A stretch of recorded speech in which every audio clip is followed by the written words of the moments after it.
So let's turn now to Sourabh Gupta. He's the Senior Asia-Pacific International Relations Policy Specialist for the Institute for China-America Studies. Great to have you on the program.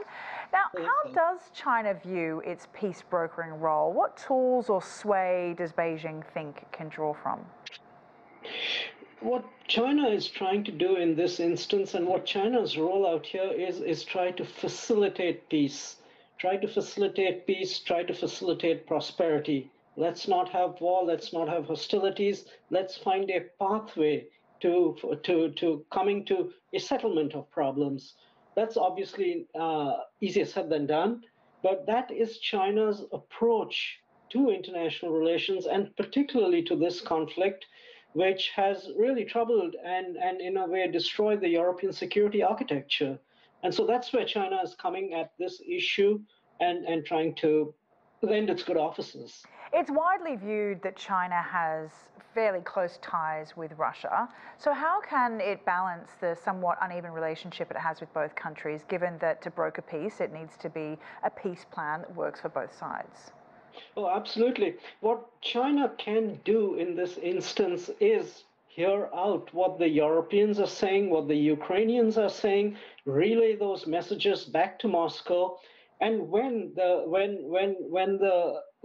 moment is more propitious, it could perhaps also bring a little pressure on Moscow at the same time as certain parties in the West, say the French, could try to coalesce where the West is and bring a little pressure on Ukraine.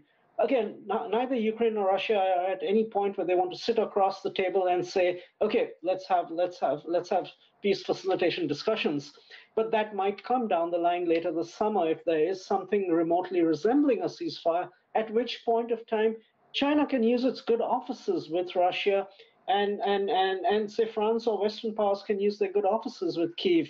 In addition to that, I would also say, I think there's a specific request from Mr. Zelensky, President Zelensky, with regard to those children who are deemed to have been kidnapped.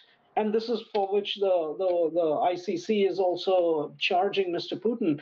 And in this specific issue and in this specific instance, China can, I think, really find ways in narrowing the gaps so that those children can be reunited with their parents and guardians. In terms of a peace plan, though, in previous proposals, China suggested that perhaps Ukraine give up some land, some of the territory that Russia has been fighting for. Zelensky told Leeway that it won't agree to any land or in any specific peace deal here. So what other options are on the table? Ceding land formally is a non-starter to Ukraine or to, frankly, any state which has had its land occupied. That's not just going to happen. What the role out here is to see that there is a cessation of hostilities and that there can be a longer-term ceasefire, which can then provide a basis for a conversation to have what might be certain arrangements with regard to peace. I know China is very well aware. I mean, we have the Korean War next door from the 1950s, which is where we have just an armistice.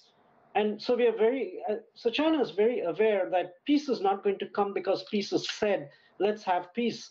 And there is an absence of hostilities on the Korean Peninsula, but there's nothing resembling a peaceful, satisfactory situation. And that might, in fact, turn out to be what happened in Ukraine also. But at this point of time, the goal is to get back to something like the Minsk II ceasefire, which was then memorialized in a United Nations Security Council resolution. So those are steps backwards from the current situation where we have, and that is what China should be aiming for. But I mean, the question of anyone ceding territory formally is just simply not on board, and I think China knows that too. Sourabh Gupta, thanks very much for your time.